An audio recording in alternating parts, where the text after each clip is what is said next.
Hi people, I'm Modoni. I'm Caroline. Diana. I'm Sally. And together we are SOS Dadas. Hi Sally.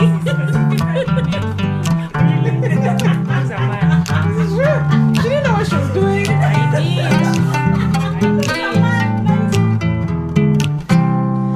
Welcome back to part 2 of Money Matters. Whether it matters to you, whether it's a matter, that's what we'll be discussing today. And I think the first segment definitely generated a good, conversation amongst us. And today we'll be touching a little bit on our personal experiences, going, practical, not theoretical. And I think the first question I want to ask all of us, first, we're all entrepreneurs. Currently, everyone here is working for themselves. Amen. Yes. Correct. With their hands to make money, and we've all had very different experiences.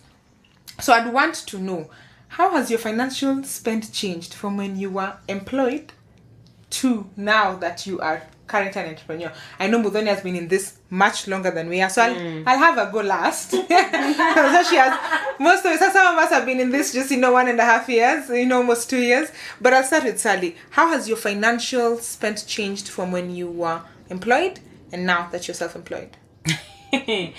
A lot. Number one, it's really changed in how I physically spend and my view of money. I think my view of money when I was employed, because I was working in a environment where money was not the problem. I had per diems even. I've only had those per diems now.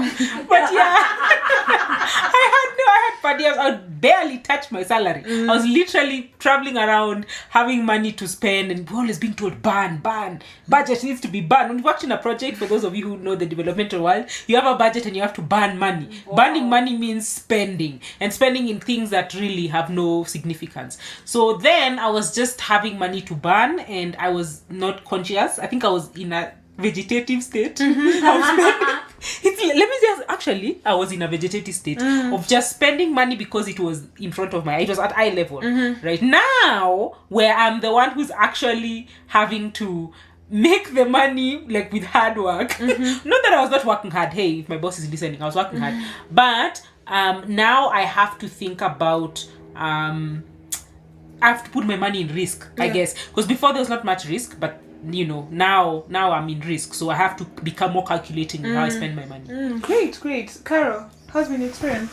So let's start with whenever we organized a girls' hangout previously, 2 years before now.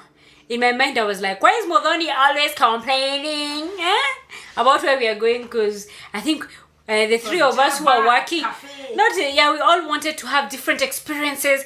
Even at some point, Dana suggested about us going to Thika to have lunch. And I'm like, why is Modoni always complaining? And I think Modoni, I'm not even talking. She's not even talking. This is... And the reason was, Modoni was complaining because she had earned money as being an entrepreneur. The rest of us were working for corporates that at the end of the month, whether you work or even sleep, you still get the salary. On the 25th. And it's guaranteed. It's guaranteed. After another 30 days, it's going to come. And it really spoils you and makes you really a spoiled brat in regards to spending. I agree. So for me, what had to change was all those fancy dates you used to have went out of the window. I had to reprioritize my spending. To be very honest, the past 1.5 years, we need to be very honest even to the people who listen to us. I cannot remember the last time we were in Java or in a cafe or in Urban Eatery. No. As a group. No. But you see, that's as a group. Because things changed. Okay, yeah. Yeah, I'll tell you why. What changed? Yeah. So when we got into self-employment, we all meet at people's homes. And people will go the extra mile to prepare snacks or even food for people. Like, even because we usually do monthly hangouts as friends. Yeah. It's always someone hosting. So people have polished their cooking skills a lot in the past 2 years. Yeah. And that has really, really changed. So for me, it was just the reprioritizing. I cannot remember the last time I ate out in an expensive restaurant. Actually, my husband's birthday. That was a number of months ago. And probably the next time we will do it as a family will be my birthday. Yeah. So entrepreneurship really teaches you a lot of discipline, because you have to come back to the to think about what the bare minimums. So like for me, I think one of the things I chose was, do I want to be going still for fancy meals, eating out, or else I can't fuel my car. For me, the car is a non-negotiable, because the car enables me to do business and enables me to get from point A to B. So if you ask me, Carol, let's meet in Java for a meeting. You know what? If it's a breakfast meeting, I'll come when I've eaten my breakfast. If it's a lunchtime meeting, I'll come when I've eaten my lunch. What will I take? Just a drink. Probably Dawa, 220, and that's a wrap. The job, babe. Yeah, the job. Do I even know the babe? No, it's 200 Nili notice that it was 180 at some point. Yes, It was it was. 180. Yeah. Yeah, it was 180. Now it's 220. You see the people who need no budgets then. They don't know the price. Mudhoni, please tell us, how has been your experience? I can't even talk to these people. Like, oh my goodness. Okay, first of all, I've been working for myself since I was about 24. So even in my employment life, I never got to like really touch money. You know, because you're basically an intern and peanuts. And then I went to another startup, we were earning peanuts. I have never had money. So when I'm hearing people are swiping cards, I'm wondering. Spoiled friends. But I've always had spoiled friends. Now they are sharing. No, I'm very serious. They start sharing with me blogs, blogs I read about how to make it as an entrepreneur. And I just laugh. I read these articles 5 years ago. Then I hear them talking about, as an entrepreneur, I feel like, I'm like, what are you talking about? You have no clue. You have no clue what you're talking about. You have no idea what it feels like to be broke, to the point now I can afford Java now. Not because I'm making more money, but now just reprioritized. Yeah. I have been to Java recently, Carol, by the way. I've been to an expensive restaurant within the month. It is well. It is Within the month. Because I realized I was earning peanuts then. I am still earning peanuts now, but now I'm enjoying life because money will never be enough. Never. It will never be enough. So if I don't take time to actually enjoy the little that I'm making, I'm always going to be resentful, because I was resentful then. When actually, because I remember the time I even told the girls, like, can we please meet at somebody's house? Because I don't even have parking money to pay for parking. Yeah, I remember. Money to pay for parking. Because it gets to a point where you look at it and you go like, for me, it doesn't matter if it's end month or the beginning of the month. Now we understand. I mean, money can come today and I may not see it for 3 months. Or money can come in the beginning. When you guys are broke, probably I have money and stuff like that. So it got to a point where I realized if I keep feeling the pinch and stuff, I'm just going to go be completely resentful. So it doesn't mean that I indulge. I just tend to be less stressed about it like I used to be before. I think for me, I would say what has changed, this many baby showers, bridal showers. When you're in employment, somebody says, 2,000 for a baby shower, 2,000 for a bridal shower. The 351. And then you're like, fine, because it's an event. Right now, even if somebody says 1,000 for baby shower, I ask, who's cooking the food? Plus, you want me to come with a gift? I remove what I have. Because, and I'm not saying it's because I'm being mean, but I look at my budget and I do the math. I'm like, let me do 500 so that I can also come with a gift.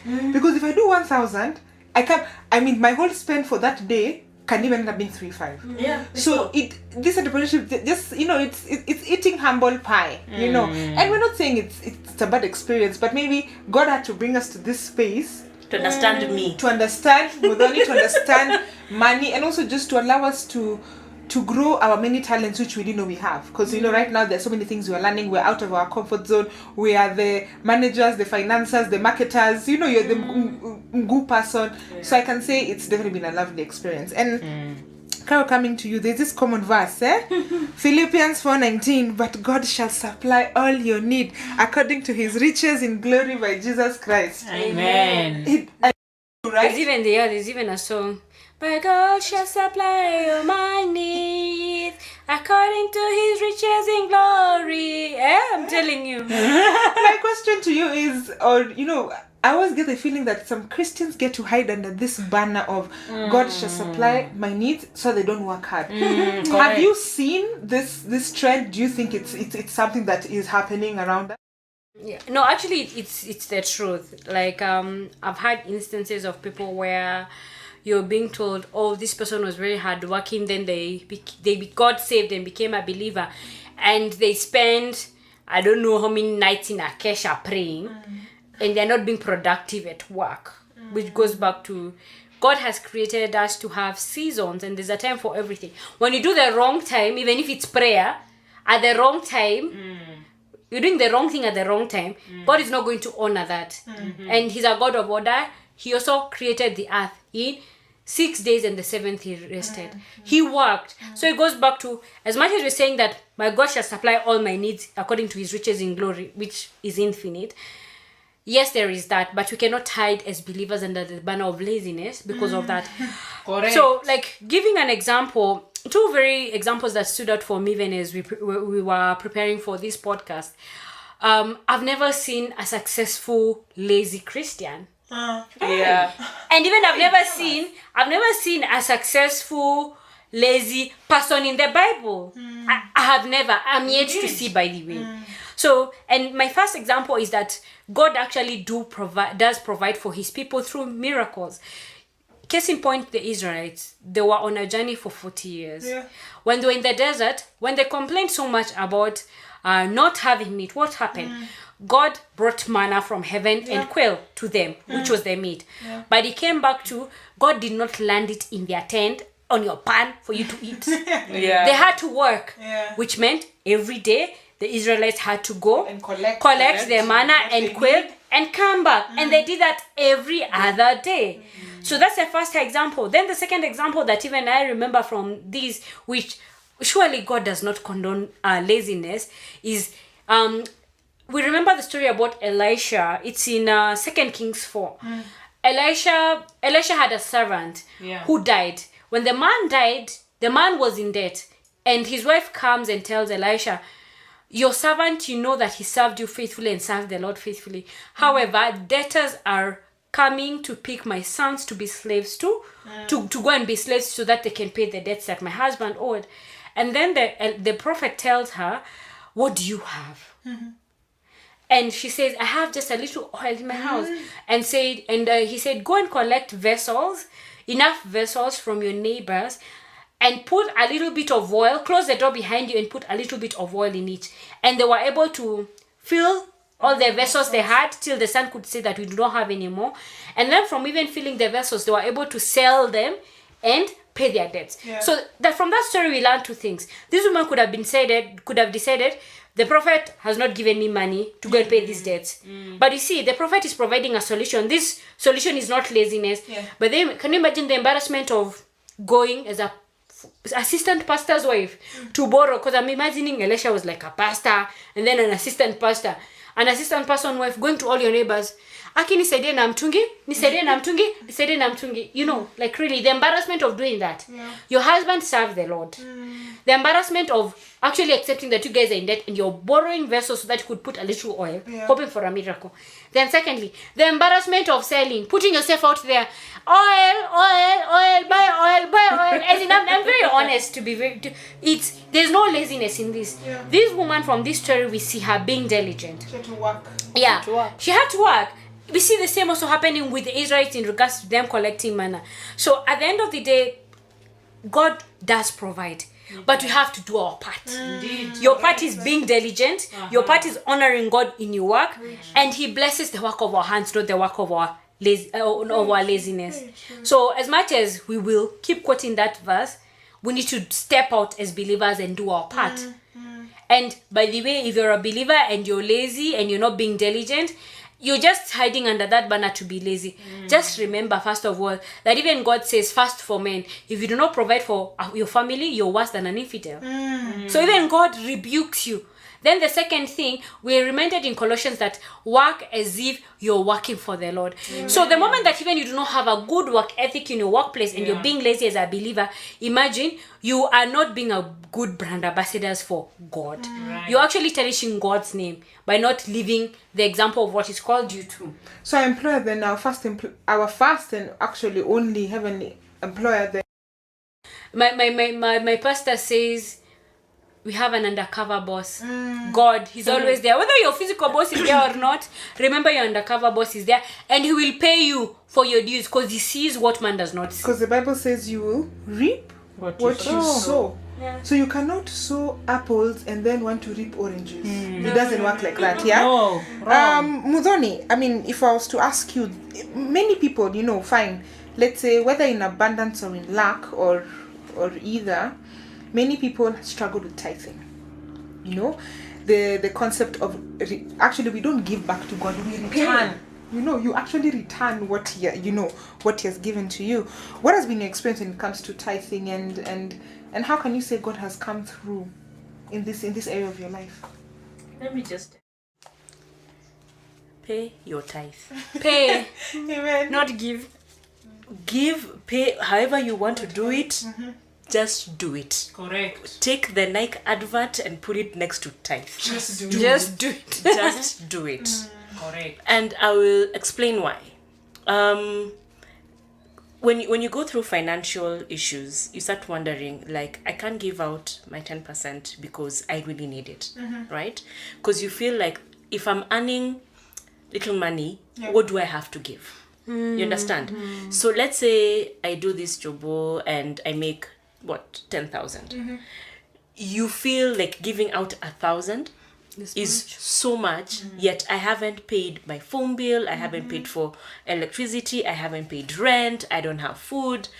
But you realize that 1,000 won't make the burden any lighter if you really think about it. It just feels really painful. Then on the flip side, you might make a lot more money. Let's say you make 300,000. So now that 10% is 30,000, and you're like, where? This 30,000 is a lot. How am I gonna stuff this in an envelope and give it to church? You're even feeling that pain, or that I could even use this money for ABCD. But the truth is, just do it. Pay your tithe. And I remember when I was going through some financial drama, and I was talking to a friend, and he just asked me, what are you doing with your money? And I said, I'm paying debt. It's like, what do you mean? Like, yeah, I'm perpetually just paying off, debt. And he's like, no, but do you, give to the church and everything? And I'm like, with what money? It's like, every money you get, do what you're supposed to do with it. And I don't want to make it sound like it's something weird, but honestly, when I started doing that, things started to look up. Wow. Because the next, I figured, let me just purpose myself to do this for a couple of months. Right? Because, you read about it, but you convince yourself, I don't have money, God will understand. So you really convince yourself, but actually what you're doing is that you're robbing God, right? So for a couple of months, I said, you know what? No matter what I'm going through, no matter how many my bills are, no matter what is going on, I am going to give 10%. Amen. That whole month, the first time I did it, I paid bills. Wow. Like, all bills were paid, and were paid before they were due. And there was nothing left, but then again, there was nothing to excuse me from not giving out what I was supposed to give out. Right? Yeah. So that was month one. You're like, okay, could have been a fluke, something happened. Let's try it again. Let's try it again. Second month, all bills met. And then I think the second month, what happened was I was replacing some parts for the car, which had left me broken, and I finally was getting sofas in my house. So like there was about 50,000 someplace that were checking in, and I didn't even see that money go through the account. That's a funny thing. So I never touched that money physically, but I somehow managed to pay all those bills, because any money that came in, that was mine. 10% immediate. I didn't even think about it. Any if it was 1,000, 100 bob went. If it was 4,500, 450 left. Like, every little single thing that came out, because in entrepreneurship, you'll get money from anywhere. It comes from anywhere. And then you realize somebody who had paid you a while back is anakurushia, that money had left behind. So even if it was 450 shillings, 45 bob left. So you basically just do it. That's all I'll tell you. Because the more you hold on to it, you're just holding your blessings. The moment you let them go, they come back. I like that. And I want to come back into your situation. You've worked along as an entrepreneur. You live alone, currently. What challenges do you then face, as a single woman who wants to invest, but is held back from what will we invest together when I get married? Those things for planning for the future. And is it something you struggle with in terms of, maybe I shouldn't buy that because we'll buy together, Yeah, I'm guilty. Which is sad because in my family we are 2 girls and we've been raised to be independent. Like my dad started us off with investments and we've been trying to follow suit. But there's something that just crept in, and I remember thinking about it at some point when I wasn't going to build a house until the mister was around. So you start thinking, maybe instead, let me buy an apartment, which is clearly more expensive than building, because the thought process of actually building some and then having him move in my place just did not quite make sense. You understand? Yeah. But then again, I've never had to go to that level of not doing that. It's just a thought in my mind. But ideally, I think when it now came to physically doing things, yes, I do buy property. I do try to manage how my money will go. Because at the end of the day, you want to be able to take care of yourself. Because one of the things we forget is that even though I plan with Mr. in mind, Mr. being there for life is not a guarantee. Yes. That's true. What happens if he dies? True. You see people keep talking about, I'll wait for Mr. Man. But you don't know how many years Mr. Man has on earth. Yeah. What happens to your children? What happens to to life after that? So you really need to, and the reason why it was important for me to move out from my parents' house was I needed to learn how to, take care of myself and understand that bills are real. You need to plan for your future. You need to plan for retirement, and you definitely need to invest. And you even see it, like even from the Bible, the Proverbs 31 woman, basically making sure that she has a plan. Like she knows, I'm going to buy this land, and she knows that she considers a field. And plants it. Who am I not to do that? So at the end of the day, you need to get to a place where you really need to see that many things could happen in future. So if you have an opportunity to invest, do it. Again, just do it. Yeah. I like that. Sally, there's this story in the Bible, 2 Kings chapter 20 about Hezekiah. He gets sick and then he prays to God to save his life.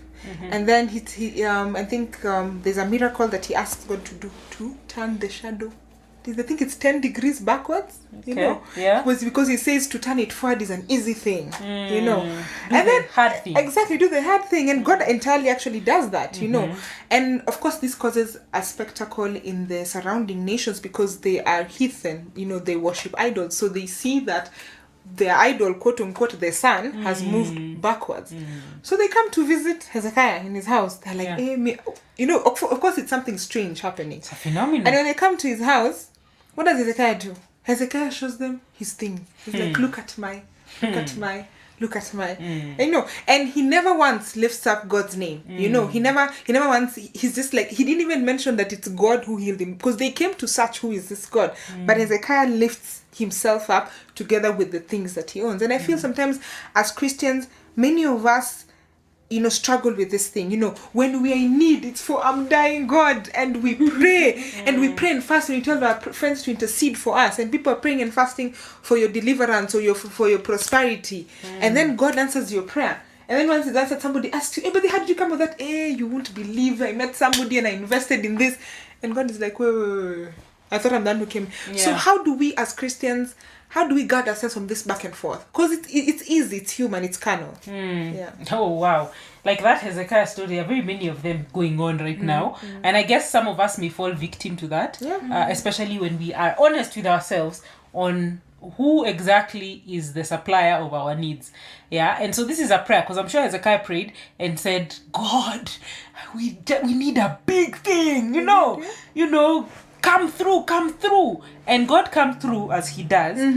But again, I believe, this is my personal opinion, I believe God gives us certain things to test us. Because again, we have not seen or imagined the great things God can do for us. That's true. So what we are seeing is just a small cherry on top over all that God can do for us. So again, first of all, be careful of what you pray for, because with each additional benefit that you get, the more the responsibility you have to take care of that gift. It's like from buying baby clothes to actually having the baby. When you actually have the baby, it's different. When you have baby clothes, you just fold them and put them in the cupboard. But the baby, you can't fold the baby and put the baby in the cupboard. You have to wash the baby, play with the baby, know how you're going to nurture the baby, etc. So for such a situation, when people forget whence their blessing came from, it's like the story of the talents also as well. Like when you get in a situation whereby it's just for you to receive and then everyone else to see how much you have, you miss the point, because everything you should do, and I'll take you back to the whole aspect of most of our podcasts last month and the other months to come, was like, who is your source? Like, if you're praying for God to bless you, be ready to pick the responsibilities of that blessing. And be ready to also know that even though he has given it to you, it is not entirely yours, because we are not ourselves, right? Your body is no longer yourself. You know that part that I think it's in the New Testament, where he talks about how we are not ourselves, we are of Christ. Christ now is part of us. So we need to understand the dynamics of giving and receiving from God. And then there's this, because notion, or actually it's true that, the devil and God does bless. The devil, quote unquote, blesses, and God actually has his blessings. So then how do you differentiate? How can you differentiate between God's blessings and the devil's, quote unquote, blessings? Because the devil can, for sure, give you prosperity. He can even, give you the same way he took away from Job. He can be able to cover your eyes and even give you, a new car, whatever, a new job. How can you differentiate what is from God and what is from the enemy? I know that's an interesting question, because many people don't know that. They don't know that the devil actually blesses you as well. So again, don't compare yourself. This is a side note. Don't compare yourself with others, because sometimes some of those blessings are not from God. They may be big, they may be come out looking like they are from the church or whatever, but again, the devil does bless. And some of the things, I think for me, I just looked at it in terms of my observation and just what I'd say, like how the devil blesses, and how to know this is from the devil, this is from God. I was watching a video actually once, and this lady actually prayed she was in a wheelchair, and she prayed and she said she had an accident, she's young, not married, and she had an accident, she became paralyzed. So she was asking God, I want to walk. I really want to walk. And in church, of course, she's a Seventh-day Adventist, and she comes to church, and she, everyone prays for her to be able to endure, because it's probably a new stage in her life. God wants to use her in her disability to glorify his name. But she really, in her heart, wanted to walk. So one day, a friend tells her, okay, let's just go and have a miraculous prayer. And then she goes and she has this person, I don't know if he was a really follower of Christ, touches her and prayed over her, and he said, just sleep, tomorrow morning you'll walk. So she went to sleep, and in the morning she was walking. This is a real life story, guys. And she went and she was walking, and of course, if you're in a wheelchair now, you're walking, as in, praise the Lord, and so she's running, and she went back to her congregation, her local church, to tell them, you guys, some guy touched me and now I'm healed. But another friend, and I think this was a true angel from God, came and told her, like, actually it was the pastor from her church, told her, okay, I want you to come to my office, let's just discuss about it. And he asked her, like, how did you get healed, really? She said it was because of God. And then he was like, are you sure, is it clear to you, like, what it means that now you can walk from being disabled? She's like, yeah, but just as long as I'm healed, I don't really care why I'm healed, just the fact that I can walk.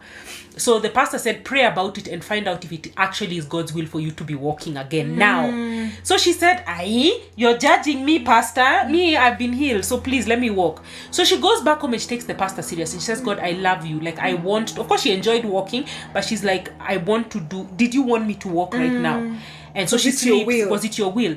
And so she sleeps, and in the morning, she can't feel her legs. She couldn't walk. She was back to her wheelchair.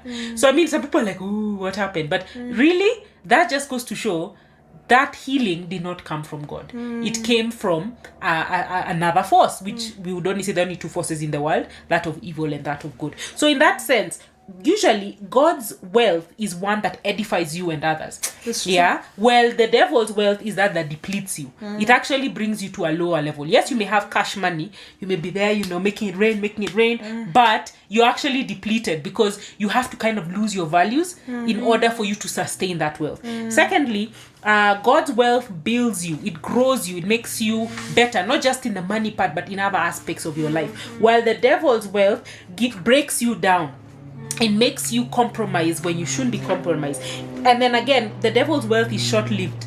It will as okay, clearly with this woman, but like even generally when you have that money, you know, like for example, if you do something, you know, unethical Sport pesa. yeah, kind of betting, you know, that whole culture, you guys, this betting culture, it's an epidemic. Like seriously guys, it's a serious epidemic. And so it's short-lived, quick money, Easy come, easy easy go. come, easy go. Well, God's money, there's some way of sustenance. When Mudhoni was working, doing her own thing, like she was sustained. She never had a day when she's going hungry, because it's from God. God knows where he's taking you, because God never works. And as Carol said, you know, God is a God of order. So there's a system, there's a way in which you may have a lacking, quote unquote, according to the world now, but there's a place he's trying to take you. And so he needs you to be at a quote unquote lacking now, so that you get to a certain destination as well.